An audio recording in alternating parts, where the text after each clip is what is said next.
నమస్తే, welcome to Shreemani channel. ఇవాళ నేను పులిహోర పొడి చేస్తున్నాను. ఎలానో చూద్దాం రండి.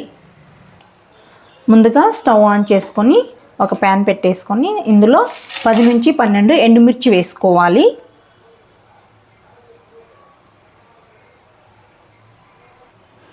ఎండుమిర్చిని 2 నిమిషాలు ఇలా వేపుకోవాలి. తర్వాత దీన్ని వేరే గిన్నెలోకి తీసుకోండి. తర్వాత 2 టేబుల్ స్పూన్ పచ్చిశనగపప్పు వేసుకొని దీన్ని కూడా ఇలా వేపుకోవాలి. పచ్చిశనగపప్పు 1 నిమిషం వేపుకున్న తర్వాత మినప్పప్పుని వేసుకొని ఒక 2 నిమిషాలు వేపుకోవాలి. ఇక్కడ మినప్పప్పు నేను 2 టీ స్పూన్లు తీసుకున్నాను, 2 టేబుల్ స్పూన్లు. ఇప్పుడు ఈ రెండింటిని కలిపి ఇంకో 2 నిమిషాలు వేపుకోవాలి. వీటిని 2 నిమిషాలు వేపుకున్న తర్వాత ధనియాలండి, ధనియాలు 1 టేబుల్ స్పూన్ వేసుకొని వేపుకోవాలి. తర్వాత 1 టీ స్పూన్ మిరియాలను వేసుకొని వీటిని బాగా ఫ్రై చేయాలి. హాఫ్ మినిట్ తర్వాత అండి వేపుకున్న తర్వాత మళ్ళీ ఇప్పుడు 1 టీ స్పూన్ జీలకర్ర వేసుకోవాలి. అలాగే 1 టీ స్పూన్ ఆవాలను వేసుకొని బాగా ఫ్రై చేసుకోవాలి. జీలకర్ర ఆవాలు వేసిన తర్వాత 2 నిమిషాలు వేపుకోవాలి. ఈ విధంగా వేపుకున్నాక వీటిని ఒక ప్లేట్లోకి వేసేసుకోవాలి. ఇప్పుడు ఇదే ప్యాన్లో 1/2 టీ స్పూన్ అండి మెంతులు వేసుకున్నాం. వీటిని ఇలా మెంతులను ఇలా ఎర్రగా వేపుకోవాలి. ఎర్రగా వేపుకోకపోతే చేదు వస్తుంది. ఇప్పుడు మనం నువ్వులు ఇక్కడ ఎంత తీసుకుంటున్నాం, 1 టేబుల్ స్పూన్ నువ్వులు తీసుకొని వీటిని కూడా ఇలా చిటపటమనేంత వరకు వేపుకోవాలి. చూడండి, ఈ విధంగా చిటపటమనేంత వరకు వేపుకోవాలి. నువ్వులు త్వరగా వేగిపోతాయి కాబట్టి లాస్ట్లో వేసుకోవాలి. మీ దగ్గర తెల్ల నువ్వులు లేకపోతే నల్ల నువ్వులు కూడా వేసుకోవచ్చు. ఇప్పుడు ఇవి బాగా వేగిపోయాయి. వీటిని కూడా ఇందులో వేసేసుకోవాలి. ఇప్పుడు కరివేపాకుని వాటర్తో క్లీన్ చేసుకొని దాన్ని కూడా ఆ తడి అంతా పోయేంత వరకు ఫ్రై చేసుకోవాలి.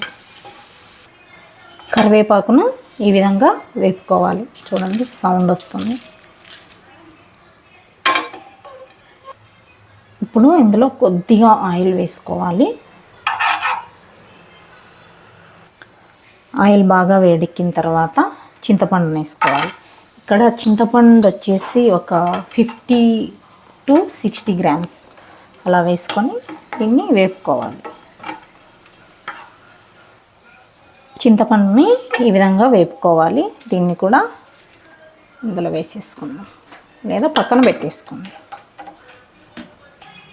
ఇలా ఇవన్నీ చల్లారిన తర్వాత మనం ఒక మిక్సీ జార్లోకి వీటన్నిటిని వేసుకోవాలి.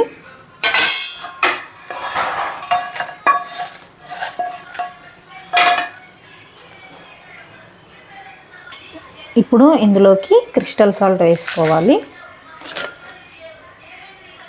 తర్వాత కొద్దిగా పసుపు వేసుకోవాలి. ఇప్పుడు దీన్ని మంచిగా గ్రైండ్ చేసుకోవాలి.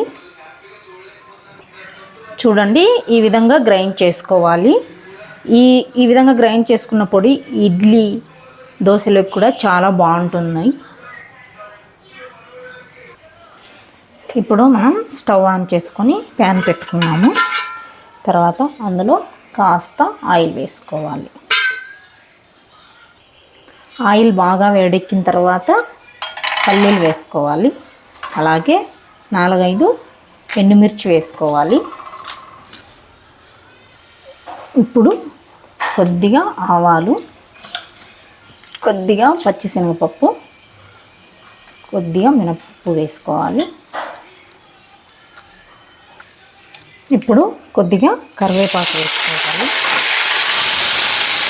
తర్వాత మనం గ్రైండ్ చేసుకున్నాం కదా, ఆ పౌడర్ని ఇందులో వేసుకొని బాగా కలుపుకోవాలి. ఇప్పుడు ఇందులో మనం అన్నం వేసుకోవాలి. అన్నం ఇలా పొడి పొడిగా చేసుకోండి, పులిహోరకి చాలా బాగుంటుంది. ఇలా అన్నం వేసిన తర్వాత ఈ విధంగా మంచిగా ఈ పోపు అంతా అన్నంకి పట్టే విధంగా కలుపుకోవాలి.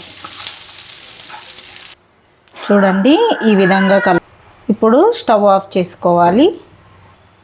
స్టవ్ ఆఫ్ చేసుకొని దీన్ని మంచిగా నీట్గా కలుపుకోండి. సాల్ట్ అవన్నీ సరిపోకపోతే యాడ్ చేసుకోవచ్చు. అంతేనండి, చూడండి మన పులిహోర రెడీ అయిపోయింది. టేస్టీ టేస్టీ పులిహోర మీరు కూడా ఖచ్చితంగా ట్రై చేయండి.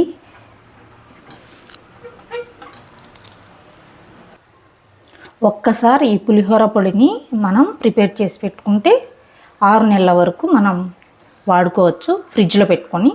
లేదు బయట పెట్టుకుంటాం అనుకునే వాళ్ళు 3 మంత్స్ వరకు వాడుకోవచ్చు. ఒకసారి ఖచ్చితంగా ట్రై చేయండి. ఈ వీడియో మీకు నచ్చిందా? ప్లీజ్ లైక్ చేయండి, షేర్ చేయండి, కామెంట్ చేయండి. అలాగే ఇక్కడ నేను ఒక విషయం చెప్పడం మర్చిపోయానండి.